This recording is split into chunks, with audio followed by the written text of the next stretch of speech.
Hi folks, I'm just going to go through the changes required to the Capri in order to fit a 302 V8. This is a small block Ford, so it's not quite as wide as the Clevelands.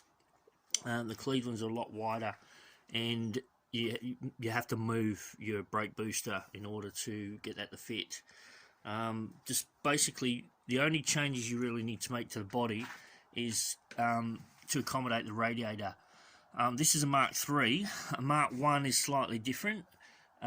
You'll have to modify the front cross member because it actually goes in a bit further on the Mark Is.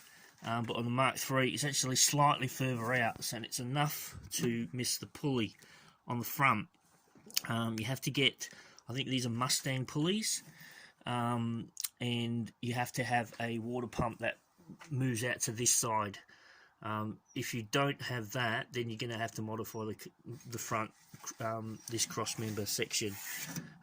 All you can see that's been done to mine is they've removed the radiator mounts. This was originally a 4-cylinder car, so they would have come out to about here. The V6s, they're different again. They're not quite as far, but there's a few other issues with regard to how they connect on to the inner wing, but depending on what type of radiator you use, you'll have to figure that out yourself.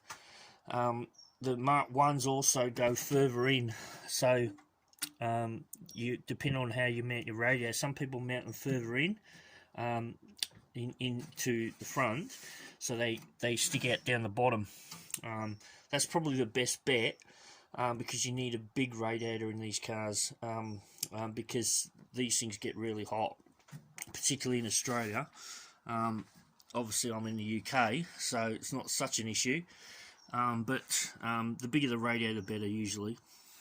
With regards to the bulkhead or firewall, wherever you come from, unless you're putting an auto, you don't really have to modify it at all.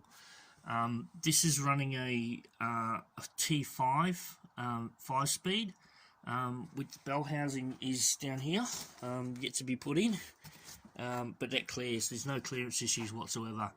The only issue you might have is where your exhaust go on.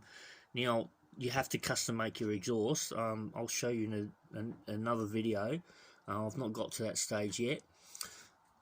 But basically you've got to avoid, on this side you've got to avoid where your clutch setup goes, depending on which side your clutch is. On mine, the clutch is on this side. Now the problem with this particular setup is where the reservoir is. The previous owners put it on the firewall, and obviously it's very close to the heads. Like I say, it's virtually touching. Once you've got the headers on, you've got no room whatsoever here. You've basically got the exhaust that come down. You've got the starter motor, which I'll show you in another video, and basically there's no clearance whatsoever. So you know, you can go to extreme and move your steering. This is just a standard steering rack. I was going to put electric steering rack in, but I just can't warrant the extra expense really for the lack of driving that I do in this car. But like I say, I'll show you in a different video when I've got the headers on. Inside, the only modification you need to a Mark III is to extend the hole for the gearbox shifter. It comes up a bit about here, so you just have to cut a section out of here. On the Mark Is, particularly the early ones, there's an extra support, strengthening support, which has to be modified. I'll show you that. I've got a picture from my other car, which I did the V8 conversion.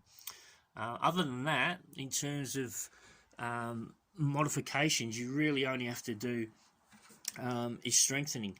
So you can strengthen the strut towers. I've got a strut brace for this car, and then there's the normal things with the V6.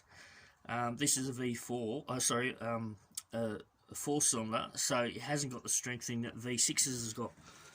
So obviously you've got additional strengthening at the top of the towers on the V6s, and you've also got triangulation here.